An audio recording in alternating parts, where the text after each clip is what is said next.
Hello everybody, Wild Tracker here, and welcome to another episode here on Eriador, playing some 1.11.2 vanilla Minecraft. Yes, indeed. So welcome to this episode, guys. We are going to do a little bit of fun today. I wanted to kind of change in project, and something we haven't done for a little while is some geocaching. So for those new to the channel, geocaching is a sport that you can play in the real world using GPSs to go and find treasure around the world, and there are literally millions of caches around the world. You go to geocaching.com, you can find out more about it. So we're doing that in Minecraft, and we already have several caches set. We have a normal cache, which is you just go to a location and you find it. Then there is a puzzle cache, so you'd have to sort of solve puzzles. So for example, we have our Lara cache of life, where you have to do a little bit of puzzling, a bit of parkour, a bit of sort of work out how you get through, fight some mobs. So we've got that as well.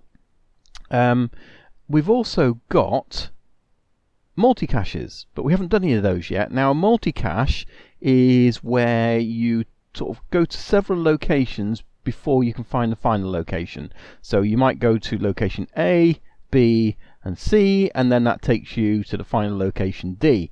Now you could also visit those sometimes in any particular order, and they might give you part of the information for location D. So you might go to B first and it says these are part of the coordinates, then you go here and there's part of the coordinates, and so on. So that's kind of how it works. Now I just want to sort of give you an idea of what we're going to do today, because we don't have coordinates on this server. So we're going to use maps. So here's a map I've created. There's one I prepared earlier. So the idea is, on this map you can see this map has been placed somewhere. So if we can place this map in 3 or 4 locations, then you'd have to visit each of those locations to get part of the answer, if you like, to where the final location is. So let's just follow this map. So it's up here somewhere, and climb up these rocks if we can, and get up here, do some parkour, go across. In fact, let's put this in our other hand, and that'll make it easier to find, won't it? So yeah, we're going across. And again, with any kind of caches, you shouldn't have to actually dig anything, do anything. So it's over this way. So, and you can see we're right over it now. And it gives you the rough location. You know, when you're right on it, you're going to be right on it. But, you know, if it's a slightly larger map, it might be in this sort of, I don't know, 10 by 10 block area, which is perfect for what we're doing. So as you can see here, there's a furnace. So right click on the furnace, and there's some paper. So we're going to rename that paper to actually give part of the clue, and then we're going to use a few of those to do it. And this is all we've done. Is if I just take this out, there is the map. So what we're going to do is place the maps underground so they don't have to be visible. And we're going to take this, because these aren't the maps we're actually going to use. So if anybody's thinking they're going to get some ideas from this, then forget it. This is just purely to, you know, show you guys. Yeah, so we're going to go somewhere else in the world to do this, and then we're going to put these maps at the Geo Hut. Let's just do some sleeping a second. So we'll put these maps at the Geo Hut, so everybody can take a map and then go exploring with it. A bit like a treasure map, and hopefully on that map there'll then be, you know, I'm hoping about 4 locations they have to visit, and then once they've found those 4 locations, that will then give them the final location, or the 5th location of where the cache is actually hidden. And then in the cache they'll have the logbook, and they'll have maybe some swaps, and maybe some expensive swaps, I don't know. So yeah, I think what I'm going to do is I'm going to head off, I'm going to create a map, and then I'm going to place these caches in the world. But I'm not going to show you guys, unfortunately, because then I'd be showing the guys on Eriador as well, and they'll be able to see it. But obviously look out for their channels, because hopefully some of the guys will, you know, go and do some geocaching and they'll be able to find it. So if you'll subscribe to everybody else that's on the new Eriador server, watch out for them doing this multi-cache geocache, and then you'll be able to see them where they've hidden it. And then obviously in a future update, episode we might actually sort of go around it once people have had a play on it. But yeah, I think for now let's go off and find some locations and put these caches. I've got to think of the clues as well, to where the final one's going to be, but I just want to find locations to hide them first of all. So yeah, I'm going to go off and do that. So I've placed all the information into the appropriate places, and unfortunately I've had to use books rather than paper, because for some reason this version of Minecraft we can't actually rename certain objects, and paper's one of those. So I tried to rename paper and I couldn't, so yeah, I've renamed some books instead. So but you know, it's the same thing. It's got the message on there. Just wanted to show you this is what I brought along to put in to the final thing. So we've got our logbook, so that's going to go inside the actual final cache. Congratulations, you found it, intentionally or not. Please sign the logbook and show you found it, along with any comments. That should be any comments. Feel free to swap one item in the cache with something of similar value if you can. And then yeah, today's date 18th of January 2018. It's not 2018, is it? That's ridiculous. Why can't I? I can. I'm a year ahead of myself here at the moment, aren't I? Should we go for 2017? There you go. Cache placed by Wild Tracker. Cache placed by Wild Tracker. So hopefully the other guys will come along and they'll put the date and they placed it, and obviously if they've got any comments they do. Hopefully they don't sign it. And these are all the swaps. So basically these are all the different swaps that they could take away with them. There's a nice block of diamond there. We got some nice armor. Some of it's got mending on it, and that's pretty good. We got some end crystals. Anyone want to go fight the dragon? A spare with a skull? Yeah, so lots of goodies in there anyway for people to swap.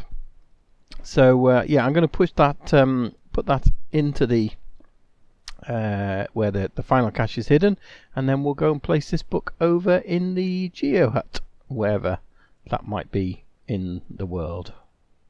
And we are back, yes, in our little Geo hut. We've got everything sorted out. I just got to leave this stuff here now in the hut. So let's first of all have a look at this. So this is the cache information that we're going to leave here. Let's just see what this says if it opens up. There we go. Flowers and ice. Cache type is a multi-cache, difficulty medium, in a land far, far away, less than 2,000 blocks, and it is. I reckon it's probably over 1,000, less than 2,000. So using your elytra is probably a good idea, but there is a treasure. But to find the treasure, you must use one of the Flowers and Ice treasure maps, which I'll show you in a moment, found in the chest. You may borrow the map and return it after your adventure to locate the note telling you the final location. The note has been split into 4 pieces and scattered around the land, so you'll need to find the pieces and put them together to read the note. Good luck. Whilst on your adventure, please do not place or destroy any blocks at the locations or place any torches. All are accessible without doing so. So yeah, no need to place any torches, no need to place any, or if you do place torches, remove them. No need to place any blocks, no need to remove any blocks. They're all accessible. So we are going to put this in multi-cache. There we go. And then we've got our Flowers and Ice treasure map. So let's have a look at this. And there it is. So yeah, you can see on here there's a little sort of you know, 4 locations. And then somewhere within that, and the reason I've called it Flowers and Ice, by the way, is a sort of I was going to call it Fire and Ice, you know, and Game of Thrones kind of style, but I think Flowers and Ice because yeah, in the middle of here there's a sunflower biome and there's a another, you know, sort of flower biome, flower forest like we've got here as well. So yeah, and we've obviously got the snow and ice there as well. So Flowers and Ice. So there we go. And as you can see on there, the map as well, there is a village there. No useful villagers, unfortunately, and someone's already raided the what's the word I'm looking for? This blacksmith. So yeah, unfortunately that's no good, but yeah, interesting nonetheless. So yeah, there's the 4 places, and it is a case of working out. Actually, that doesn't show the location anymore, does it? Maps usually show where you are in the bottom corner. I wonder if that's because I've renamed them. I might have to go and change that.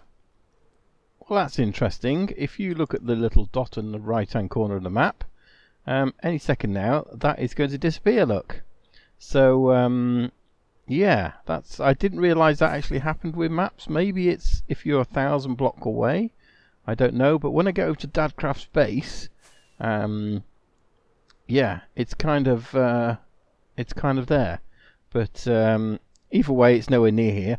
So I think what we're going to do is we'll change the instructions to actually start at Dadcraft's base, because yeah, I think that way then the maps will be good and they'll know where to start and all that sort of thing. So I'll rewrite the book anyway, and then that means yeah, people will know where to start and they'll see that on the map and they can obviously know which direction to be heading in.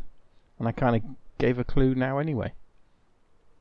Right, well, let's get these maps in there. So that's 18 maps, so that should be plenty for people come along. Obviously, if they can return those maps, that is really useful. They can borrow them, because normally we say don't take anything from here, but those maps, they're allowed to borrow those and bring them back. But hopefully that means guys can go out there, have some fun, see if they can find it. And for you guys watching, obviously you know, go and check out the other guys on the Eriador, because then you can check out their videos and yeah, you'll be able to see what they get up to and how well they find them, and can they actually solve it and find the final treasure.